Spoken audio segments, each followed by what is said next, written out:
So my Starlink journey started here. Well, it actually started when I first heard about Starlink. It was probably like a year ago.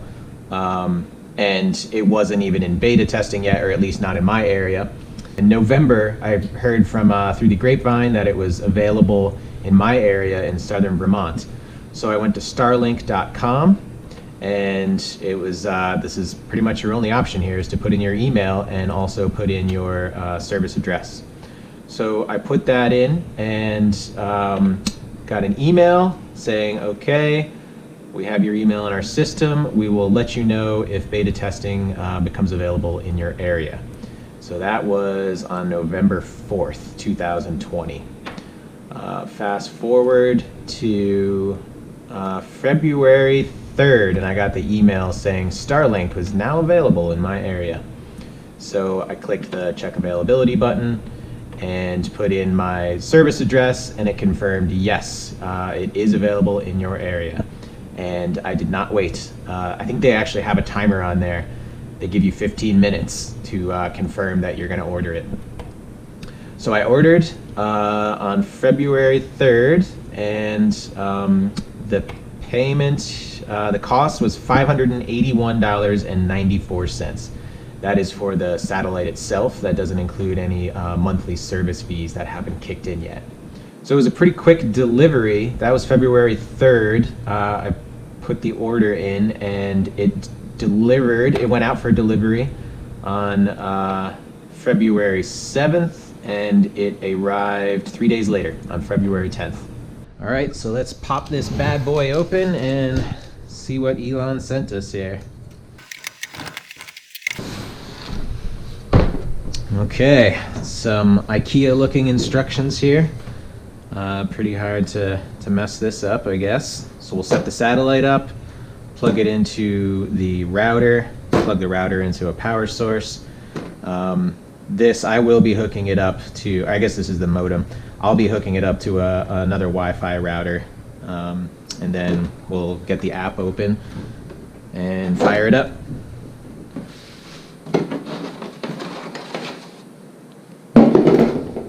So it comes with this stand, no matter what. There are other mounts you can buy.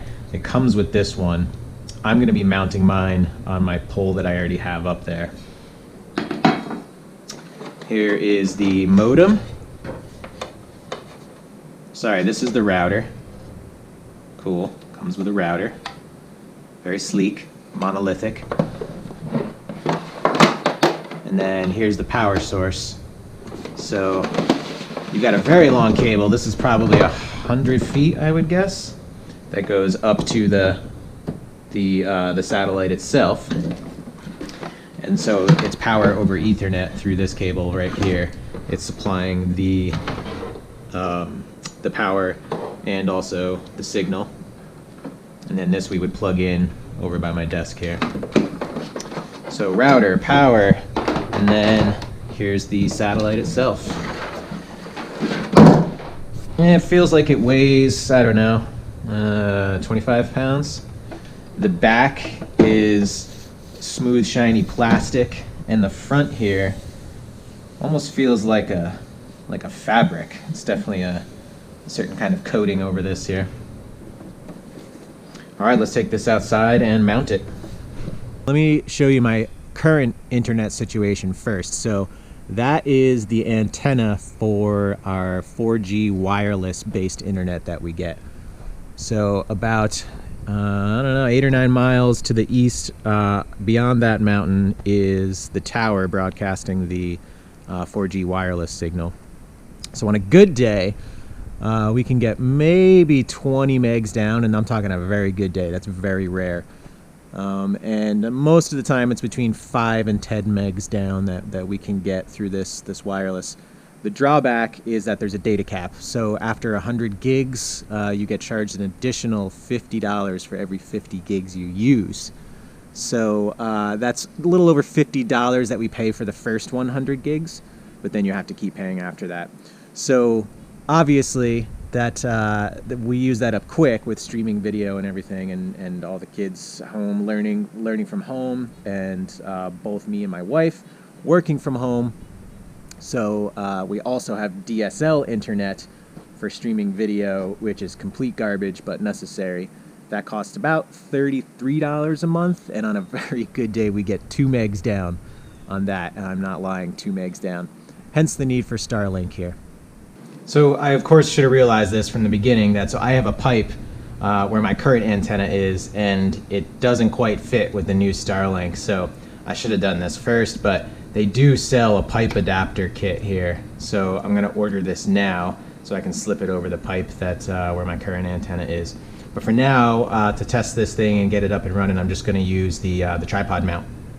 All right, so here's our dish and our tripod mount. I'm just going to click this in. It's got 2 little tabbies. Click it in. All right, so here's our extra long cable running inside, running up to the modem. Okay, here we go. Here's the cable coming from the modem. They make it pretty foolproof. Black goes into the black here, and then your white going to your router modem thingy, monolith, goes into the white here, and then we plug it in. So it has been plugged in inside. Nothing's happening out here yet. It's probably booting up. There it goes.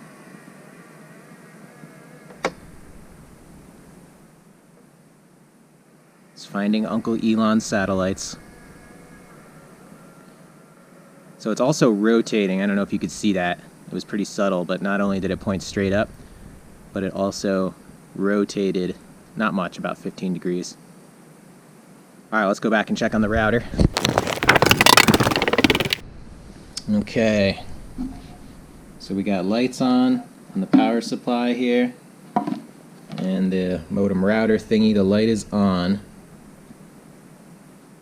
which is a good sign. It was flashing momentarily, so I think it might have been downloading a software update, but the light is constantly on now, which is a good sign. So I probably should have done this before, but I'm going to do it now. I'm going to download the Starlink app.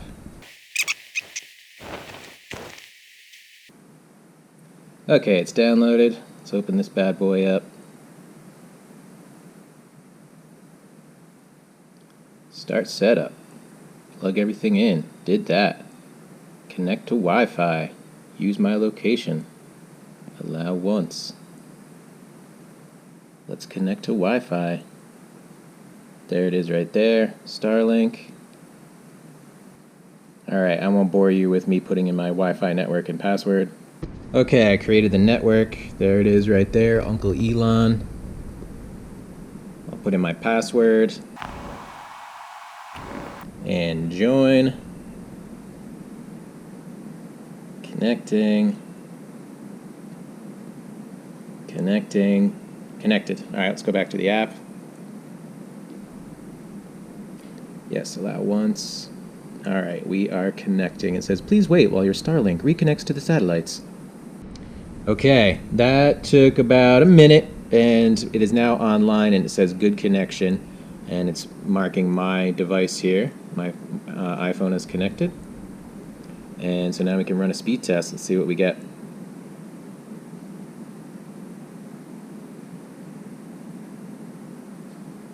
Alright, close to 90 megs down. I will definitely take that. Much better than the 20 on a good day we usually get here. Let's see what our upload looks like.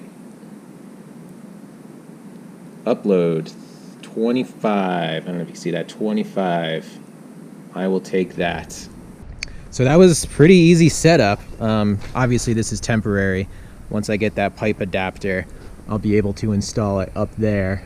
I'm sure I have some obstructions, you know, with it being just right here.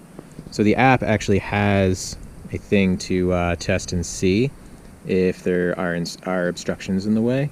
So I'm going to try it out. It says, point your camera to look around for any obstructions in the highlighted area.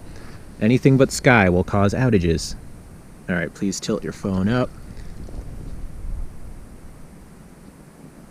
So it says install your Starlink where it has nothing but sky in view, and if you can see, like, there's a black kind of border there. So that's where, as you can see, I definitely have obstructions here as I'm looking up towards the sky, the garage and trees.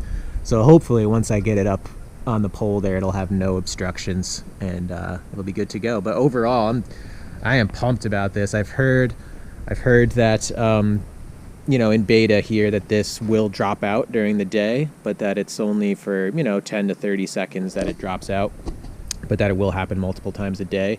So I don't know if I can switch to this completely yet, because, you know, when we're on Zoom calls and stuff as part of work, we don't want to be dropping out. But I'm going to test it and see how it goes. But overall, I'm really excited about this. Thanks, Uncle Elon.